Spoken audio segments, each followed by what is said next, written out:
Assalamualaikum warahmatullahi wabarakatuh. Nama saya Dias Irfan Majid, NRK 5028 201079. Judul tugas akhir saya adalah pengembangan sepatu golf vokal jenis spikeless dengan pola outsole yang menyesuaikan biomekanika kaki ketika gerakan swing.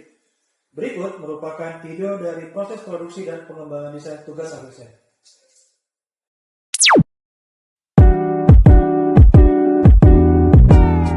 Berkembangnya olahraga golf di Indonesia diawali dengan berdirinya Batavia Golf Club atau sekarang dinamai Jakarta Golf Club, yang merupakan lapangan dan klub golf pertama di Indonesia. Hingga kini, terdapat lebih dari 150 lapangan golf dengan 49%-nya berada di Pulau Jawa.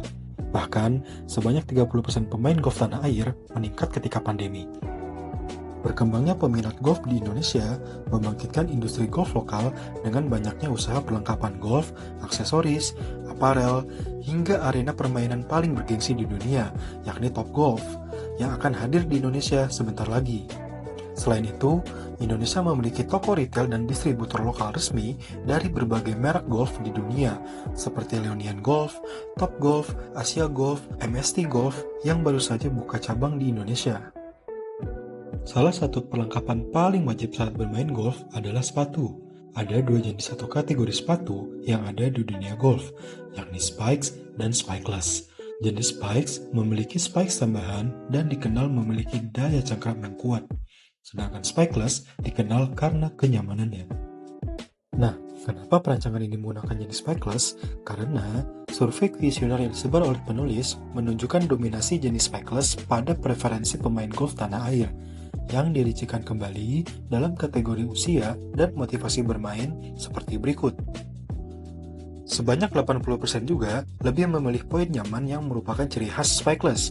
93 dari mereka memilih jenis spikeless pada pertanyaan sebelumnya.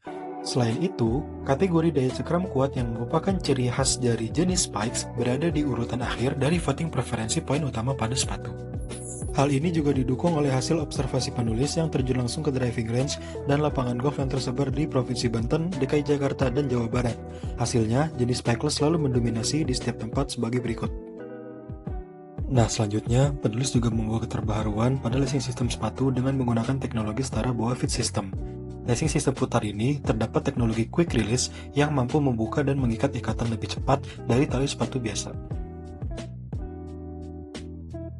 Setelah semua data terkumpul, penulis melakukan analisis, studi, dan pengembangan desain dari produk dan tinjauan existing maupun eksperimen yang dilakukan oleh penulis sendiri.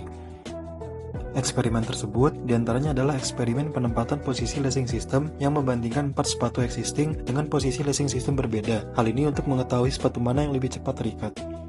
Selanjutnya adalah material treatment yang mengeksperimenkan beberapa material potensial untuk prototyping. Materi ini diberikan perlakuan khusus untuk mengetahui spesifikasi dan tampilannya.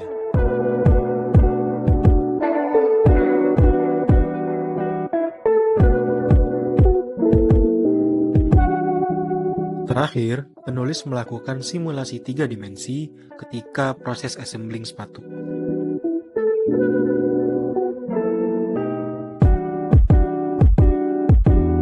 Setelah mendesain sepatu, prototyping dimulai dari bagian sole yang terdiri dari outsole dan midsole. Tahap pertamanya adalah menentukan sulas atau acuan yang akan dipakai. Di sini, penulis menggunakan sulas dari Mizuno yang sesuai dengan karakter kaki orang Asia. Selanjutnya adalah membuat upper lace yang nantinya akan menjadi acuan dimensi dan joining pada midsole. Sementara itu, midsole dan outsole akan dibentuk sementara menggunakan CNC dengan skala 1:1. Tujuan untuk melihat siluet awal dari sepatu ketika proses assembly.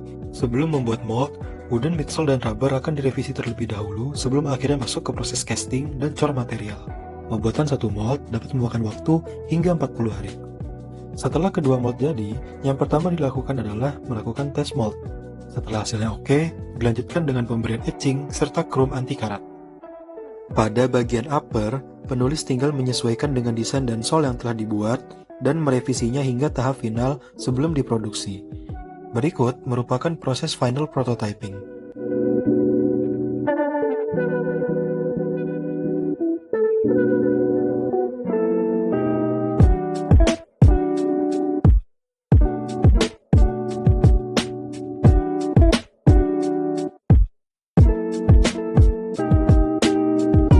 Rangkaian paling terakhir dari merancang sebuah produk adalah mengujinya lewat prototipe final yang telah dibuat. Tujuan dari uji coba produk antara lain dapat mengetahui sejauh mana ketahanan produk dan fungsi dari produk tersebut.